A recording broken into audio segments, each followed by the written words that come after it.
Biodiversity conservation जैसे in situ conservation, ex situ conservation, इस topic से ना हर बार नीट में कोई ना कोई क्वेश्चन देखने को मिलेगा। एक अप्रोच होता है जिसको बोला जाता है इन सिटू कंजर्वेशन, दूसरा अप्रोच होता है बायोडाइवर्सिटी को कंजर्व करने का जिसको बोलते हैं एक्स सिटू कंजर्वेशन। अब क्या डिफरेंस है इन सिटू एक्स सिटू कंजर्वेशन में? नीट की तैयारी में क्या लगता है? Practice practice practice. यहाँ हम करते हैं ढेर सारे क्वेश्चंस की practice practice and practice.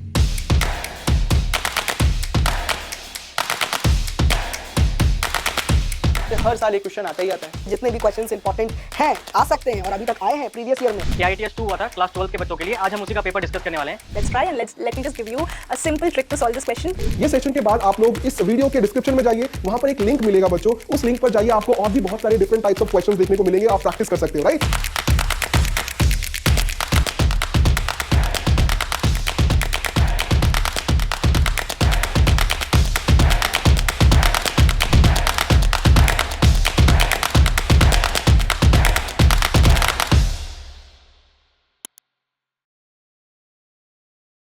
Hello hello hello future doctors, कैसी चल रही है आपकी प्रिपरेशन? अब हमें पता है नीट एग्जाम में बहुत ज़्यादा टाइम नहीं बचा है, तो अभी हमें क्या करना है, हमें इंपॉर्टेंट टॉपिक पे ज़्यादा एम्फेसिस करना है। जैसे कि मैं एक इंपॉर्टेंट टॉपिक आपके लिए आज डिस्कस करने वाला हूँ जो है बायोडाइवर्सिटी कंजर्वेशन।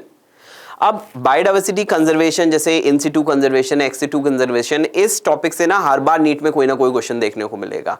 आप चेक कर सकते हो, हमेशा कोई ना कोई question in Situ ex situ का हमेशा नीट में रहता है। सो इन सिटू एक्स सिटू कंजर्वेशन को हम क्विकली रिवाइज करते हैं, इससे रिलेटेड क्वेश्चन करते हैं और हम मेक श्योर करेंगे इस टॉपिक से हमारा एग्जाम में एक भी क्वेश्चन रॉन्ग नहीं होना चाहिए। तो चलिए स्टार्ट करते हैं। सबसे पहले बायोडाइवर्सिटी को कंजर्व कैसे करना है? हमें पता है बायोडाइवर्सिटी तेजी से लॉस हो रही है। अब बायोडाइवर्सिटी को कंजर्व या बायोडाइवर्सिटी को प्रोटेक्ट कैसे करें? सो बेसिकली दो तरह के अप्रोचेस होते हैं बायोडाइवर्सिटी को कंजर्व करने के। एक अप्रोच होता है जिसको हम बोलते हैं इन सिटू कंजर्वेशन, एक अप्रोच होता है जिसको बोला जाता है इन सिटू कंजर्वेशन, दूसरा अप्रोच होता है बायोडाइवर्सिटी को कंजर्व करने का जिसको बोलते हैं एक्स सिटू कंजर्वेशन। अब क्या डिफरेंस है इन सिटू एक्स सिटू कंजर्वेशन में? इन सिटू कंजर्वेशन बेसिकली होता है ऑन साइट कंजर्वेशन, यानी प्लांट्स और एनिमल जिस जगह पे नेचुरली हैं वहीं पर उनको प्रोटेक्ट कर दो, वहीं पर उनको कंजर्व कर दो। एक्स सिटू कंजर्वेशन कुछ इस तरह का है जिसको हम बोल सकते हैं ऑफ साइट कंजर्वेशन। और एक्स सिटू कंजर्वेशन में हम प्लांट्स और एनिमल्स को उनके नेचुरल हैबिटेट से बाहर निकाल के ह्यूमन सुपरविजन में, ह्यूमन केयर में प्रोटेक्ट करते हैं। सो हम लोग शुरुआत करेंगे इन सिटू कंजर्वेशन से। इन सिटू कंजर्वेशन का मतलब है conservation of biodiversity with in their natural habitat, उनके नेचुरल हैबिटेट के अंदर ही प्रोटेक्ट करना या कंजर्व करना, इसको इन सिटू कंजर्वेशन बोलते हैं। इन सिटू कंजर्वेशन में बहुत सारे एग्जांपल्स से प्रोटेक्टेड एरियाज आ जाते हैं, जैसे नेशनल पार्क्स हैं, वाइल्ड लाइफ सेंचुरीज हैं, बायोस्फीयर रिजर्व हैं, बायोडाइवर्सिटी हॉटस्पॉट्स हैं, सेक्रेड ग्रोव्स हैं। ये सब एग्जांपल हैं इन सिटू के, क्योंकि यहाँ पर प्लांट्स और एनिमल्स को उनके नेचुरल एनवायरनमेंट में, नेचुरल हैबिटेट में ही हम प्रोटेक्ट करते हैं। जैसे बायोडाइवर्सिटी हॉटस्पॉट एक बहुत इंपॉर्टेंट टॉपिक है। बायोडाइवर्सिटी हॉटस्पॉट्स हम किन एरियाज को बोलते हैं? बायोडाइवर्सिटी हॉटस्पॉट वो एरिया है जहां पर बहुत ज्यादा स्पीशीज रिचनेस है, हाई डिग्री ऑफ एंडेमिज्म है। एंडेमिज्म का मतलब है यहां पर ऐसी स्पीशीज रहती हैं जो एंडेमिक है। एंडेमिक मतलब वो स्पीशी दुनिया में और किसी एरिया में नहीं मिलती हैं। और बायोडाइवर्सिटी हॉटस्पॉट का एक और क्राइटेरिया है कि ये एरियाज ना थ्रेटेंड भी हैं, यानी ये हैबिटेट लॉस, इन सारी इश्यूज को भी फेस कर रहे हैं। अब बायोडाइवर्सिटी हॉटस्पॉट को ना ग्लोबली आइडेंटिफाई किया जाता है। इनिशियली 25 बायोडाइवर्सिटी हॉटस्पॉट्स को आइडेंटिफाई किया गया था, उसके बाद कुछ और बायोडाइवर्सिटी हॉटस्पॉट जैसे 9 को और ऐड किया गया। अभी कितना है? 34 बायोडाइवर्सिटी हॉटस्पॉट्स है। सो हम देख सकते हैं कि यहाँ पर हम बायोडाइवर्सिटी हॉटस्पॉट्स को ऐड भी कर सकते हैं, ये नंबर फिक्स या परमानेंट नहीं है। अब 3 ऐसे बायोडाइवर्सिटी हॉटस्पॉट हैं जो इंडिया को भी कवर करते हैं, जैसे वेस्टर्न घाट्स एंड श्रीलंका एक बायोडाइवर्सिटी हॉटस्पॉट है, इंडो बर्मा रीजन ये भी एक बायोडाइवर्सिटी हॉटस्पॉट है, और हिमालय ये भी एक बायोडाइवर्सिटी हॉटस्पॉट है। बायोडाइवर्सिटी हॉटस्पॉट्स 2% से भी कम अर्थ के लैंड एरिया को कवर करते हैं, बट अगर बायोडाइवर्सिटी हॉटस्पॉट्स को ही हम प्रोटेक्ट कर लेते हैं तो हम मास एक्सटेंशन जो अभी चल रहा है उसको 30% तक रिड्यूस कर सकते हैं। तो आप देख सकते हो कितना इंपॉर्टेंट है इन हॉटस्पॉट्स को प्रोटेक्ट करना। नेशनल पार्क्स क्या होते हैं? नेशनल पार्क्स बेसिकली कुछ नेचुरल फॉरेस्ट हैं, कुछ नेचुरल हैबिटेट हैं जिसको हमने प्रोटेक्ट कर लिया है। अब नेशनल पार्क्स जैसे हमें पता है जिम कॉर्बेट है, कान्हा है, बांदीपुर है, ये कुछ नेशनल पार्क है। नेशनल पार्क में बहुत कुछ रेस्ट्रिक्शन रहते हैं, जैसे आप ग्रेजिंग नहीं करा सकते, फॉरेस्ट प्रोडक्ट्स को कलेक्ट नहीं कर सकते हैं। फिर आते हैं wild life sanctuaries. Wild life sanctuary comparatively national park से थोड़े से रिलैक्स होते हैं। वहां पर ग्रेजिंग, प्राइवेट ओनरशिप, ये सारी चीजें अलाउड होती हैं, collection of firewood. Sacred groves क्या होते हैं? सेक्रेड ग्रोव्स बेसिकली कुछ ऐसे फॉरेस्ट हैं, कुछ ऐसे ट्रैक्ट्स हैं जिनको ट्राइबल लोकल लोगों ने प्रोटेक्ट कर रखा है, बिकॉज ये जो है ये लोकल लोगों के लिए, ट्राइबल लोगों के लिए सेक्रेड है, इनको ये लोग वर्शिप करते हैं। जैसे कि यहां पर एग्जाम्पल आता है खासी और जयंतिया हिल्स मेघालय की, अरावली हिल्स जो राजस्थान में है, वेस्टर्न घाट रीजन कर्नाटका और महाराष्ट्र का, सरगुजा, चंदा, बस्तर, ये मध्य प्रदेश के कुछ ऐसे एरियाज हैं। तो यहाँ के जो फॉरेस्ट हैं, ये फॉरेस्ट लोकल कम्युनिटी, लोकल लोगों द्वारा प्रोटेक्टेड है। और कुछ ऐसे एनिमल्स, प्लांट हैं जो सब जगह खत्म हो गए, बट वो अभी भी इन सेक्रेड ग्रोव्स में प्रोटेक्टेड है। फिर नेक्स्ट हमारा आता है एक्स सिटू कंजर्वेशन।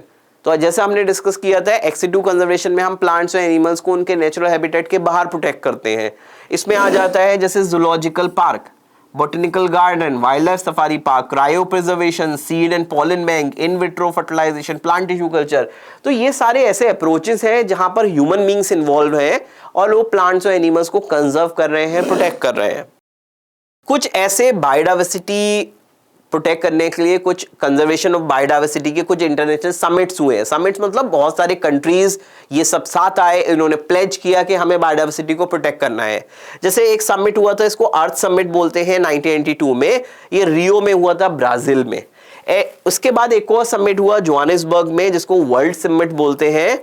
ये इन दोनों समिट का ऑब्जेक्टिव था कि बायोडाइवर्सिटी किसी एक नेशन की रिस्पॉन्सिबिलिटी नहीं है, सारे देशों को मिलकर साथ आना पड़ेगा, तभी बायोडाइवर्सिटी प्रोटेक्ट हो सकती है।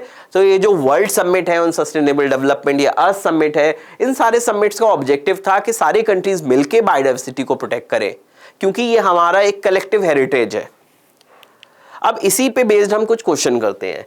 जैसे ये क्वेश्चन आप देख सकते हो, 2024 है का क्वेश्चन है, the type of conservation in which threatened species are taken out from their natural habitat and place in special setting. तो ये बेसिकली एक्स सिटू कंजर्वेशन की बात कर रहे हैं, बट एक्स सिटू कंजर्वेशन तो ऑप्शन में है ही नहीं, तो हमें फिर क्या चूज करना पड़ेगा? तो करेक्ट आंसर होगा बायोडाइवर्सिटी कंजर्वेशन, क्योंकि एक्स सिटू कंजर्वेशन भी बायोडाइवर्सिटी कंजर्वेशन का ही एक टाइप है। All of the following are included in ex situ conservation except, कौन ex situ conservation नहीं है यहां पर? Sacred groves क्या है? ये in situ conservation है। Sacred groves क्या है? They are example of in situ conservation, बाकी सब ex situ है। अर्थ समिट जो रियो में हुआ था, वो किस ईयर में हुआ था? बहुत ही डायरेक्ट फैक्चुअल क्वेश्चन है, ये हुआ था 1992 में। Which one of the following is an example of ex situ conservation? इनमें से ex situ का एग्जाम्पल क्या है? So ex situ का एग्जाम्पल अगर हम देखेंगे तो जू और बॉटनिकल गार्डन, क्योंकि ये नेचुरल नहीं होते हैं, इंसानों द्वारा बनाए गए हैं। Then how many of the following are method for in situ conservation? अब इसमें से कौन कौन in situ के एग्जाम्पल हैं? जैसे सबसे पहले अगर मैं in situ का एग्जाम्पल देखूंगा, हॉटस्पॉट जो है ये भी in situ का एग्जाम्पल है, नेशनल पार्क इन सिटू का एग्जाम्पल है, वाइल्ड लाइफ सेंचुरी भी इन सिटू है, बायोस्फीयर रिजर्व भी इन सिटू है, सेक्रेड ग्रोव्स भी इन सिटू हैं। तो कितने हो गए? 1 2 3 4 5, कितने हो गए? 5 हो गए। 5 इसमें इन सिटू के एग्जाम्पल्स हैं। How many of the following belong to ex situ? अब इसमें एक्स सिटू हमें ढूंढना है, तो एक्स सिटू का एग्जाम्पल क्या हो जाएगा? बॉटनिकल गार्डन एक एक्स सिटू है, wild life safari park ex situ है, सीड बैंक भी एक्स सिटू का एग्जाम्पल है, जूलॉजिकल पार्क भी एक्स सिटू का एग्जाम्पल है। सो टोटल हमारे कितने हो गए? टोटल 4 एग्जाम्पल्स हो गए एक्स सिटू कंजर्वेशन के। सो हमने देखा कि एक्स सिटू इन सिटू कंजर्वेशन एक बहुत इंपॉर्टेंट टॉपिक है। इसमें नीट में हम देख रहे हैं कि बार बार 2025, 24 हर बार क्वेश्चन आ रहे हैं। सो प्लीज इस टॉपिक को अच्छे से रिवाइज करिए और इससे रिलेटेड क्वेश्चंस को अटेम्प्ट करिए। क्वेश्चन को अटेम्प्ट करने के लिए आपको क्या करना है? आपको इस वीडियो के डिस्क्रिप्शन में जाना है, वहां पर आपको एक लिंक मिलेगा टैप एंड टेस्ट का, उस लिंक पे क्लिक कीजिए और टैप एंड टेस्ट को अटेम्प्ट कीजिए और देखिए कितने क्वेश्चंस आपके सही हुए हैं, कितने गलत हुए हैं, कहां इंप्रूवमेंट आप कर सकते हैं। So thank you for watching this video. Please make sure कि आप एक्स्ट्रा मार्क्स नीट चैनल को सब्सक्राइब कर रहे हैं, वीडियो को लाइक कर रहे हैं और अपने सारे फ्रेंड्स के साथ इसको जल्दी से शेयर कर रहे हैं। Thank you.